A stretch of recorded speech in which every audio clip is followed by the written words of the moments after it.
Hello guys, कशा आहात तुम्ही सगळेजण? मज्जेत ना? सो हा नाही का माझा दुसरा ब्लॉग जो मी आधी टाकला होता तो डिलीट झाला. सो आता 2 वाजले होते आणि केळवणीची तयारी इथे चालू पण होते. सो मी तुम्हाला दाखवते काय काय तयारी केली आहे. सो काकीन त्यांनी इतकं मस्त अशी रांगोळी काढली. काकी, साक्षी दीदी, मम्मी. माझा थोडा हातभार लागला आणि मस्तपैकी इतकं भारी डेकोरेशन दिसत होतं. सगळेजण फुलं तोडा, फुलं म्हणजे सगळ्यांचा हातभार लागत होता त्याच्यात आणि इतकं मस्त पण दिसत होतं. सो असलं भारी डेकोरेशन झालं होतं, हे सांगताच येऊ शकत नाही. आणि म्हणजे सगळे सण थोडं थोडं करत होते. जो केळीचं पत्ते होते ते बसतच नव्हते म्हणून केले आम्ही. सो आम्ही आता बाहेर आलो आणि यांचं आर्च बनवायचं होतं, हे थॉट्स वगैरे. सो बघा आता असं मम्मीने त्यांनी आर्च करायला घेतलं होतं, म्हणजे घरीच केलं तर आम्ही बाहेरून नाही काढणार. माझ्या मम्मीला येतो करता म्हणून ते पटपट तिने दोरी लावली, मी वडला आणि दादा वर गेलता चढा ते लावायला. सगळेजण त्याला गाईड करत होते, ते तसं करत होता. इतकं मस्त दिसत होतं ना ते. बघा गाईज कसलं भारी दिसतं इथून तर. आणि नवरदेवाचे कपडे पण तसेच होते.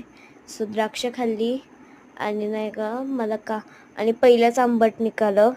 इतकं तोंड कडू पडलं. आणि पप्पाने त्यांच्या तिकडं JCBचं काम चाललं होतं. पप्पाला त्या बॅगा उचलायच्या होत्या आणि हे लोक पण ती कामं करतात. ते बघा हे लोक ती त्यांची कांद्याची कामं करतात ते, आणि ह्या बॅगी उचलून तिकडे ठेवायच्या होत्या. सो आणि मग मला झाडायला लावलं. की तिकडे काम करत होत्या गायांचं, इकडे गायाचं काम करत होत्या. मला सांगितलं की तेवढा पोर्च झाडून घे पटपट. मग पोर्च झाडला मस्तपैकी, एकदम क्लीन केला तो. आणि माझ्यासोबत मी फोन पण झाडला. सगळं ते झाडून वगैरे झालं. आणि ही आमची अशी छोटीशी जागा आहे. त्याच्यानंतर पत्ते उचलले आणि निघाले मी ते फेकायला.